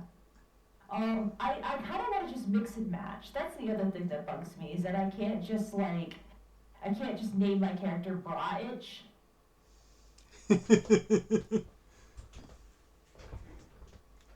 I just like the bra. Like, bra, hey bra. Brat. Bra. Well, I mean, you could name it BRAA and just be Bra. So, backstory on these guys is that they were enslaved by the Orgs. Humans rescued, quote unquote, rescued Org ships and brought them back. And then they moved in their 10,000 family members to live in the Undercity on Earth and infest it. They made pacts with the Shadowland elves, which are the evil, film negative version of the Drow. And they basically, run their own crime syndicates and stuff in the Undercities. They're scum, pretty much. They're thieves and liars and spies who will do anything it takes to survive, and you can't really get rid of them because they are everywhere. A lovely backstory and not problematic at all. Yeah, there's definitely nothing in there that's super questionable and just wrong. Yep. So yeah, they during their time as slaves, they basically took that time to brush up on everything that the Orgs knew. Like I said, they're spies as well as thieves and liars. So they But hated because they're rat men instead of cat men. Yes, exactly.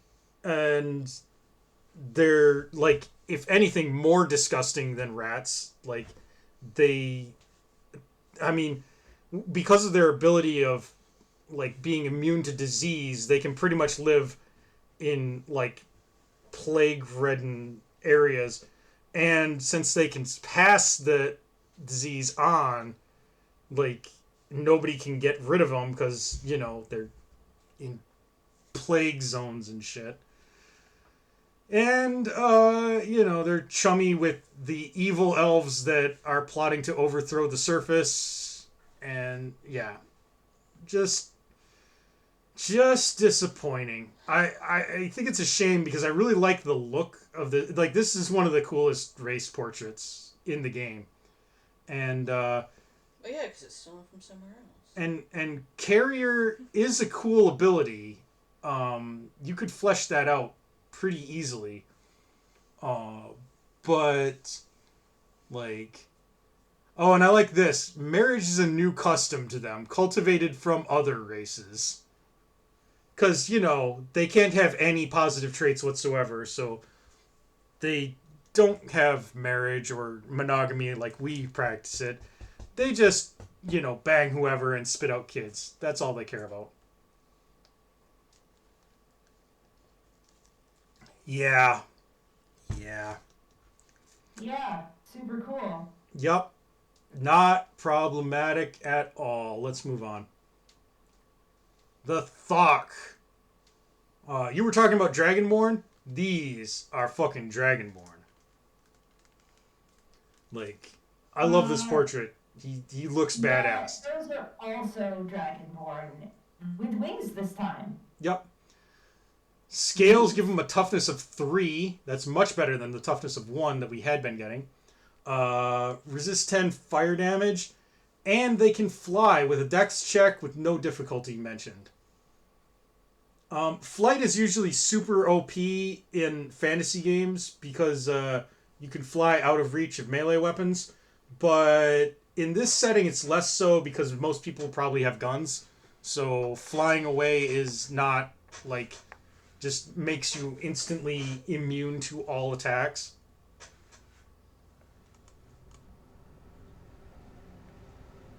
A Dazanok. Great names. You could be the mighty dragon Bogar. I'm gonna name him Humphrey for short. I like the idea of being the mighty Maglor Tooth. I like how 8 and 9 are exactly the same.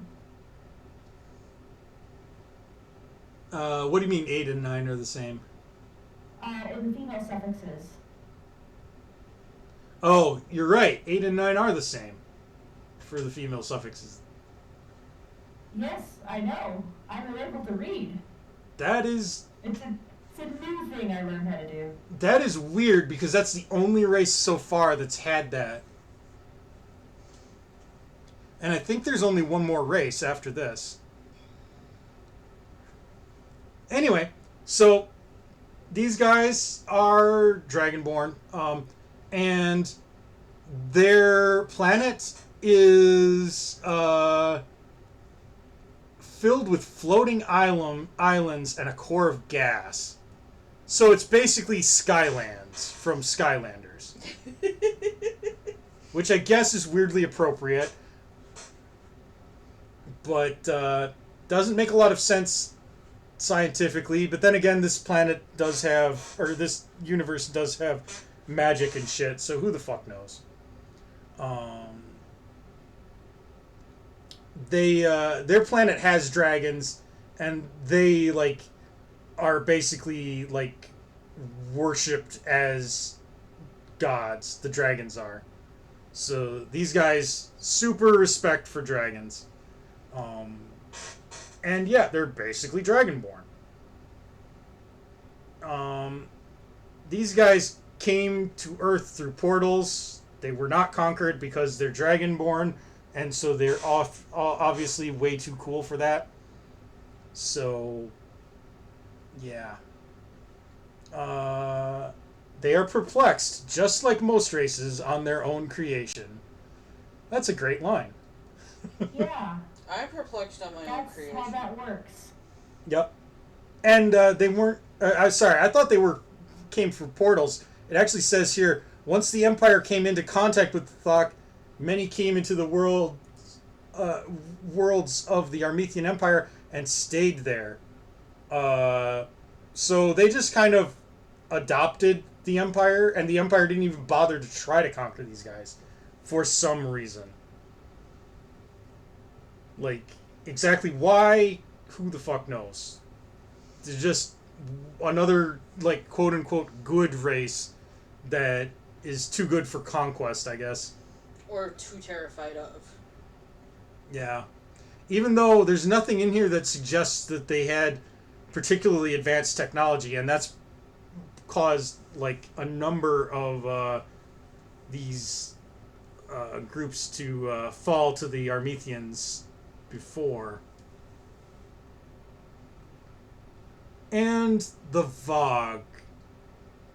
We've got one more after the Vogue. I love the Vogue. They're horrifying.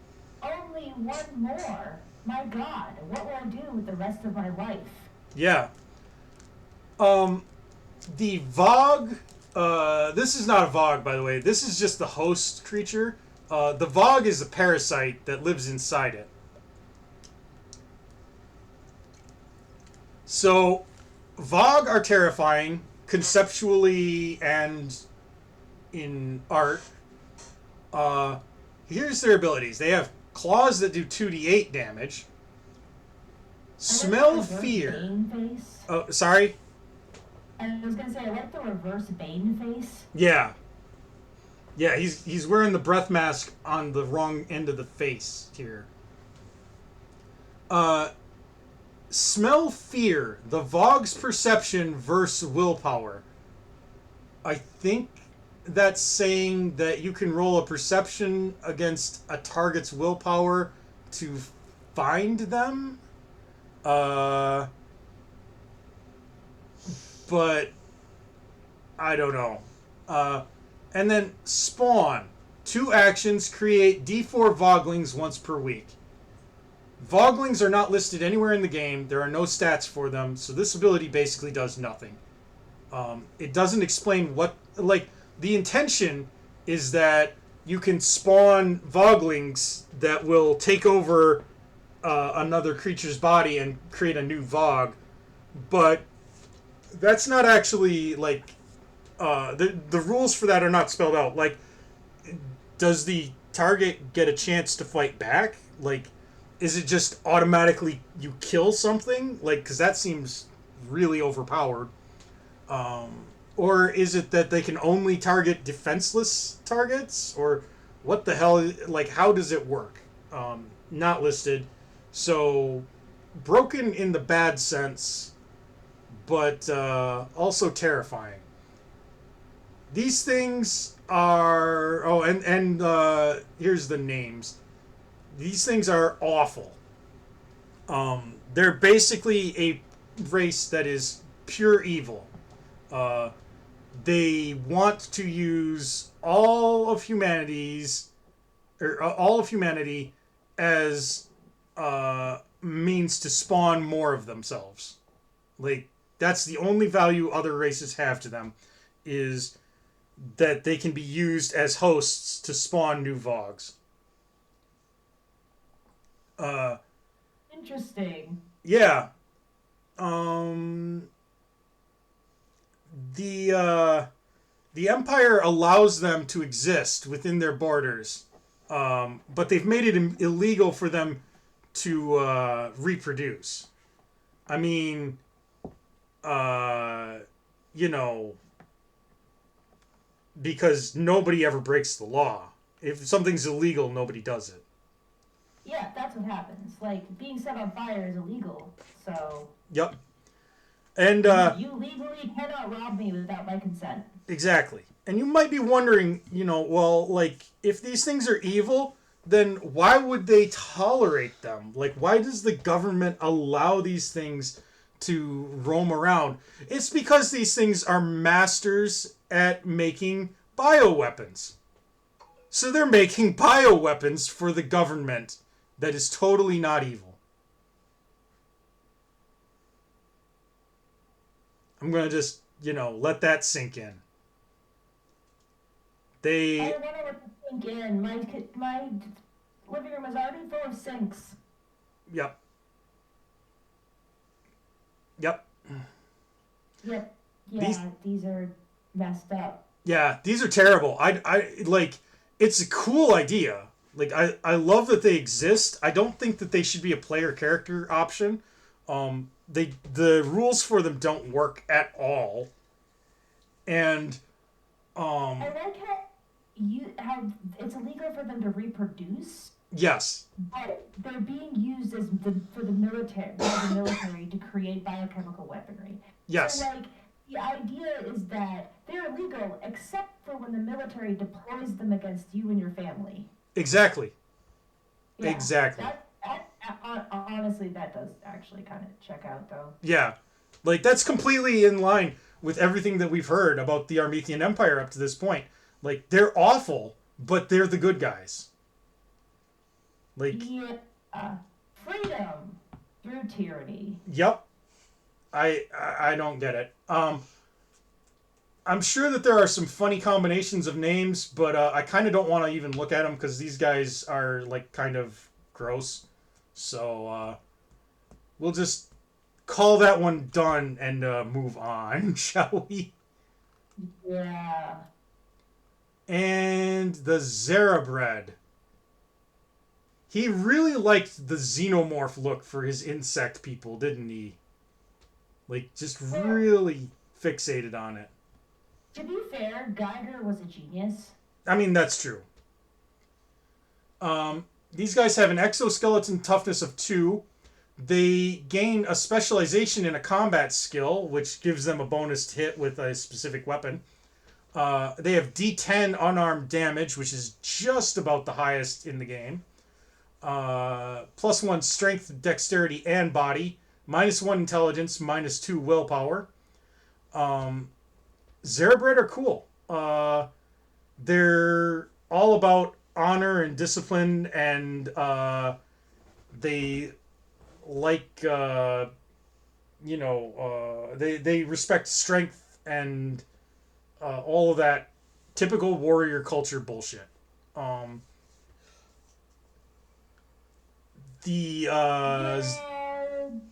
you know, I don't really even have words. It's kind of all blurring together. The like gull faced like xenomorph dragon feet men. Yeah. It's kind of good that he ended here. I think he was running out of ways to draw a spiky dude. Oh, he definitely was. Like, I think he was just kind of scraping the bottom of the barrel as far as playable races go at this point. At least ones that were like markedly different and still bipedal. Yeah. So these guys,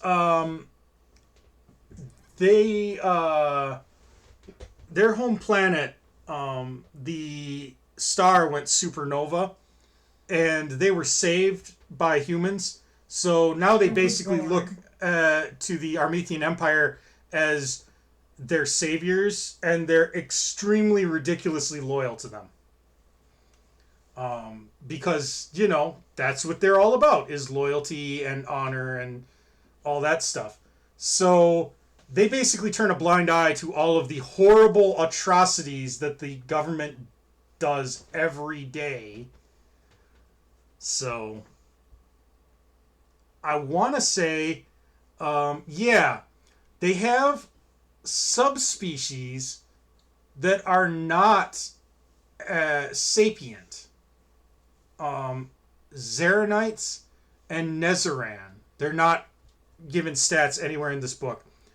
Zaranites are servants and Nezaran are beasts, but they're considered to be subspecies of the Zarabred. That's an interesting concept where you have multiple like subspecies, but only one of them actually has sapience. Like, that's neat. And it's kind of burying the lead here on this one, because that's like just buried halfway through the customary section. And then it just kind of like mentions them and then drops the subject and moves on. I really wish that they would have expanded more on how the culture works when you have subspecies of your own race that, like, you know, are like actually just not sapient beings. That's fascinating to me, but it really doesn't explore that at all. It just mentions that it's true and moves on. And I guess it doesn't necessarily say that they're non-sapient. It just says that they're of lesser intelligence. But I've always interpreted that to mean that they are not intelligent, as in not sapient. That could be me reading more into it than actually the text supports, but you know, um, these guys are still cool. I like them. I wish that the book explored more about what they're all about and stuff. Anything to add, Meph? Um, no, like this whole fucking game is a thing. It's a game. Um, you shouldn't play it. Not because it can't be played and enjoyed, but because I played it and I'm still traumatized. We probably should play again. Um, There, it's honestly, I hate to say this, but it's not any worse than some of the most popular games that exist. Like D&D has some just disgusting content. Like there's some stuff in there where you're like, this is just racist. Like that's what that is. That's racist. yep. Like that's like you just slapped another name on something else and just piled the stereotypes. Like there's some officially released content that wasn't even released all that long ago where they definitely should have known better. So this is not, like on the scale of like, how messed up this is, it's not it's not great. It would be cool if we didn't have allusions to like some just not okay stuff, but like that's the biggest thing that really gets me about it. Like it's not, everything else is genuinely cool. It's hard though. It's hard to be supportive and be like, hey, this is so cool. Look at this art. Look at these really interesting ideas. Look at the way this is done. And then, ignore the Comic Sans. Yeah. Ignore the weird racist undertones popped in here and there.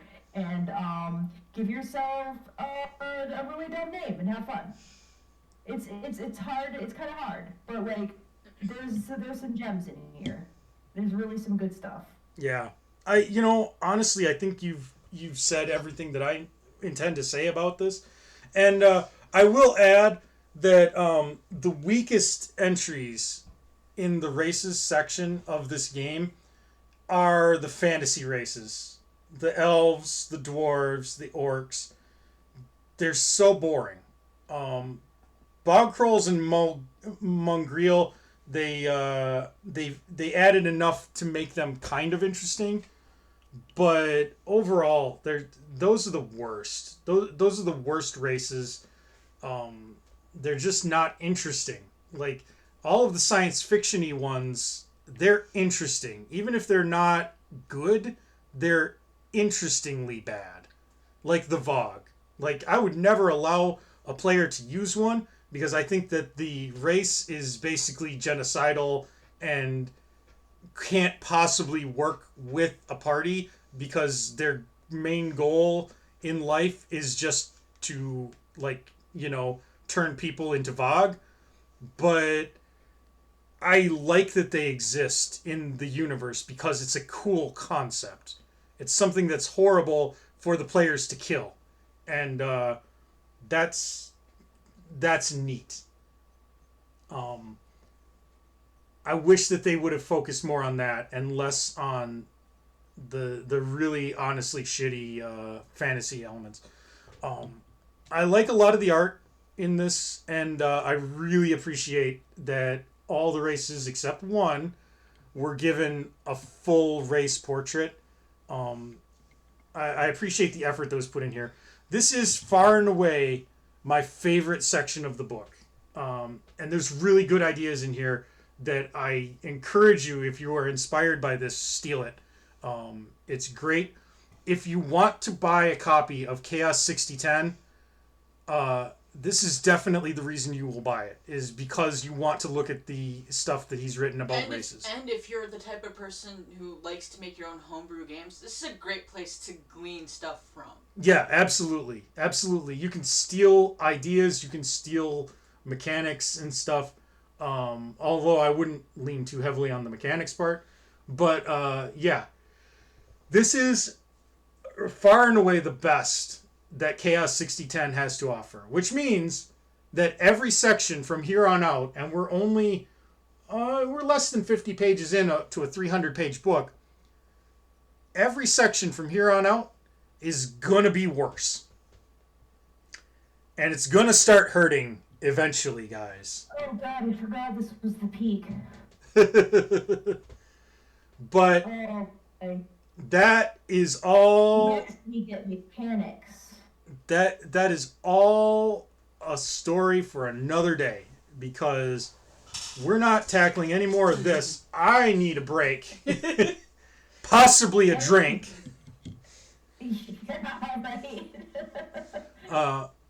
So thank you guys for tuning in tonight, if you did. If you didn't, I don't blame you. But this has been fun. Any last words, Meph? No. I'm gonna go try to eat my pain. Okay. I think. Okay, sounds good. Well, Take a healthy dose of eye bleach. yeah. Well, like I was saying, guys, thank you for tuning in tonight. I've had fun. And until next time, we'll see you. That's your cue, Meph. I didn't know. Sometimes you read it too fast. Bye. Sign off, Meph. I did. I said goodbye. Okay. Stop that. Bye.